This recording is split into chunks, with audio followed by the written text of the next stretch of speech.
Welcome to Greater Good Radio Hawaii, where leaders inspire leaders. Greater Good Radio Hawaii is dedicated to social entrepreneurship. I'm your host, Evan Leong, and with me is my co-host, Carrie Leong. Today's guest is June Jones, head coach of the University of Hawaii football team. June has won the Western Athletic Conference Coach of the Year twice in his 8 seasons as head coach of the UH football squad. He has also won more games than any other coach in the team's history. In 1999, he turned down a multi-million-dollar offer to continue as head coach of the San Diego Chargers for a less salary and a chance to make history with the University of Hawaii. June is founder of the June Jones Foundation, which raises funds for children in need. Please welcome to Greater Good Radio Hawaii, Coach June Jones. Welcome to our show, Coach Jones. All right, good to be here. As head coach of the University of Hawaii, tell us about coaching, about being a coach that ordinary people wouldn't know. Wow, that's a tough one. I would say that probably ordinary people don't know the hours that we are involved in during the season, for example. I could tell you for probably 12 years when I was in the National Football League, I would go to work at sometimes 5:30 or 6 and not get home till maybe 3 the next morning. So, you know, you had like 2 or 3 hours of sleep, and I did that for almost 10 or 12 years. And it still affects me now, even when I came to Hawaii. And I work long hours during the season, but not that crazy. And I still, to this day, can only sleep about 4 hours a day because my body, I think, just got used to operating on 4 hours of sleep. Is that because you love it, or is that because that's just the demands that it takes? Both. I mean, both. I worked with Jerry Glanville at the Houston Oilers and in Atlanta, and we had a great time, you know, coaching, and it was fun to be at work. At the same time, it was because you had to, you know, do what you had to do to win, and that's obviously what it took at that time. So what is the ordinary schedule or life of a coach? I mean, geez, you're going in at 6 and you're coming home at 3 a.m. I thought you meant 3 in the afternoon.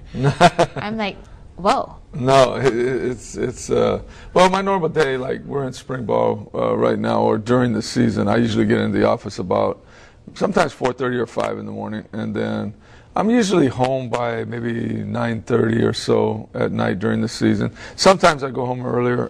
If the team we're playing I know extremely better, I might be home by 7 or so, or 7:30, but it's long days still.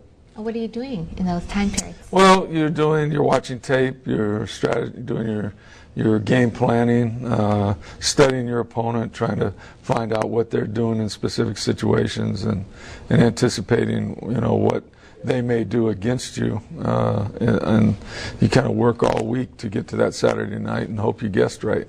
So do you take the mindset of you're looking at the opponent's tape and trying to react to that, or are you taking the mindset of we just need to be the best that we can be?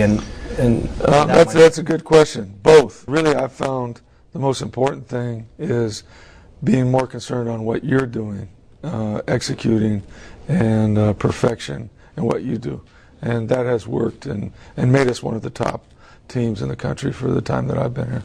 When you initially came to the University of Hawaii, the team had 0 wins the previous season, and you were an NFL coach. Why would you want to come here and coach?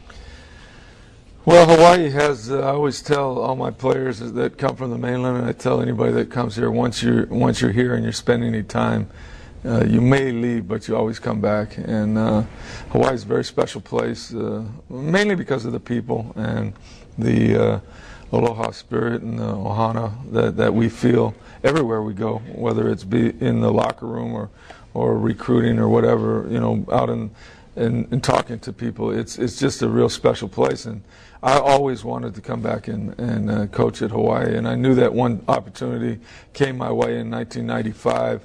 I got a call to know if I was interested in the job when Fred Van Oppen got the job, and we were making a playoff run for the Falcons at that time. And it was early December, and I couldn't do that to my kids and my team, you know, in Atlanta, to, you know, get that stirred up with controversy and because we wanted to win the last 3 games to get in the playoffs, and we did make the playoffs. But I had to say no at that time, so I kind of knew that, well, maybe that was my chance, and I missed it, you know. And then when an opportunity came again in 1998, I was head coach of the San Diego Chargers. They asked me to replace Kevin Gilbride during the season, and we had 12 games left, I think. And I told Bobby Beathard, I said, I'll take the job and finish for you, but I just want one thing. If the Hawaii job opens, I want the right and the permission to speak with him about the job. And sure enough, it happened, and that's a whole other story in itself, just that fact. But it happened, and I'm glad that I made that decision. What's the pitch, though? I mean, they come to you and say, "Look, coach, we won no games. I mean, come and coach with us." How do you look at something like that? Well, I look at it as an opportunity. Every place I've been in the National Football League, they were dead last when we went there, and I had great confidence that we could turn it around. It wasn't because of any other reason. I mean, not that many things have actually changed since 1998. I mean, I still have basically the same budget. Basically, everything's the same from back, when I first came here 9 years ago.